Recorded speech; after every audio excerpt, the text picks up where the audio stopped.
Welcome back to 94 Feet Extended. My name's Kade Cameron, joined here by Danny Stipanovich.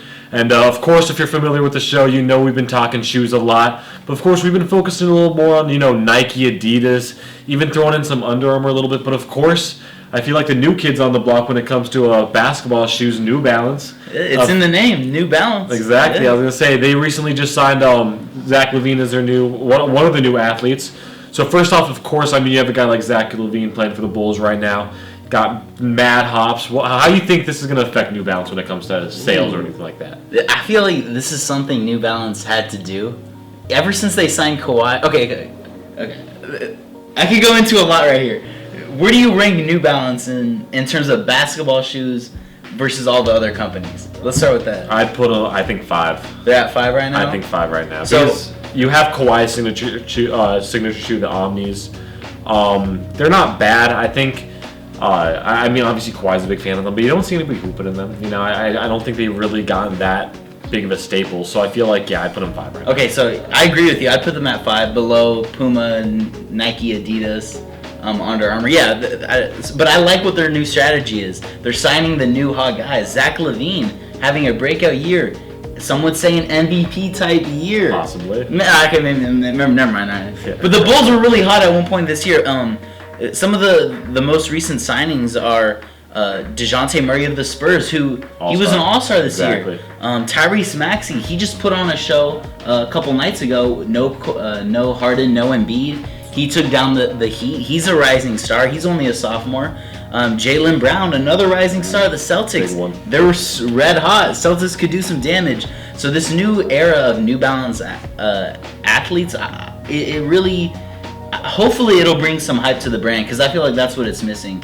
When New Balance signed Kawhi in 2019, I believe it was during that championship season. They signed him in 2019, and I believe he started wearing his shoes that year, but they didn't release the Omnis, yeah. The Omnis until 2020 in the bubble, if you remember. Exactly. When the Kawhi hype was real. Remember, Clippers, they had some championship aspirations that year. Obviously crashed and burned, but in 2020, New Balance had hype. I remember New Balance shoes were selling out. The Kawhis were selling out. That white and gold pair of shoes. No, I know. Yeah, I know exactly what you're talking about. The high tops. And that's what New Balance is missing. So hopefully they get back on the map. The Kawhis he's been hurt and he flamed out in the playoffs. So they obviously lost hype. I saw some of his new shoes are going for below retail. I'm not surprised about exactly. That. So hopefully this new era of New Balance athletes, bring some hype back into the brand. Exactly. I think. Again, as I mentioned, you have Under Armour, you have Nike, you have Adidas. Those are the top 3 dogs of the game right now. But then obviously you've got New Balance, you've got Puma. And from what I'm seeing right now, New Balance has some decent stuff, They've signed some decent athletes, as you've mentioned. Kawhi Leonard, obviously, Zach LaVine now, Jamal Murray, DeJounte Murray, Darius Baisley. Those are some great names, but you look at players that Puma has right now, and again, that's another up-and-coming brand that didn't really restarted their basketball shoe operation in 2018, and I remember back during that draft class, bringing in big-time names like DeAndre and Marvin Bagley was big at the time when he was balling out. MPJ, you remember that? Exactly. Yeah. So, they brought a lot of names. I think, too. Yeah. Kuzma, exactly. So, they've brought in a lot of names themselves, but I think the one thing that separates Puma from New Balance is the fact that you have somebody like LaMelo Ball who's bringing a lot of hype to the shoes that he's popping off with right now. I think that's the difference right now. Obviously, as you mentioned, the Omnis were pretty high for a little bit. But, it's all about LaMelo's shoe now. Okay, so let's say you're investing in stocks, right? And you got a Puma stock and you got a New Balance stock. You got $100. How are you dividing up what you're splitting that $100? I've got to put more to Puma right now. Because, really? As what they're doing with LaMelo, people like it. That's the most important thing. People like it. They're gonna get the attention of other athletes coming up right now.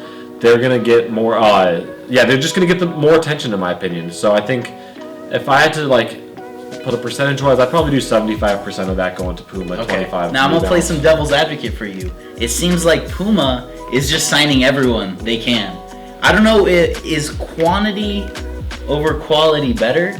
Because I feel like New Balance is signing better athletes than Puma. It seems like Puma, I was just talking to you, they just signed Mikey Williams. Yeah. Obviously, he's a social media superstar, but who knows how he's going to plan out. So it seems like Puma is kind of just signing everyone they can, and I feel like New Balance is playing a little bit safer. What do you think about that? I'm thinking, with two brands like this that don't have that connection as of now, don't have the big time recognition, I think you kind of do have to play quantity over quality, And the reason why is because, you look at the list of these names, they're all over the league.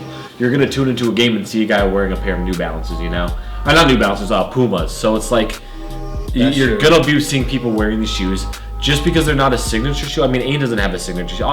The only person on this list that has a signature shoe is LaMelo. So, you're not going to necessarily be seeing all these players with signature shoes, but they're all going to be rocking Puma, and I think that's the most important part, is that you're going to tune into these games. Kids around the country are going to be seeing maybe not their favorite players, but players on their favorite team rocking Puma, and that's where it's going to kind of put them above and beyond compared to New Balance.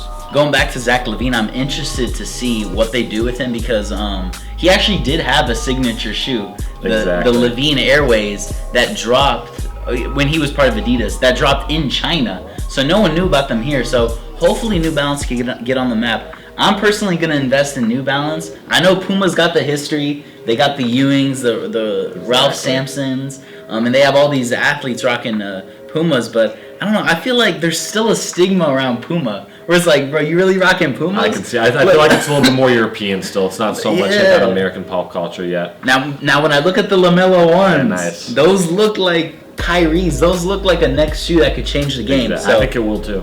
Really? I think so. I think that's going to be. I think that's the one that puts Puma on the map.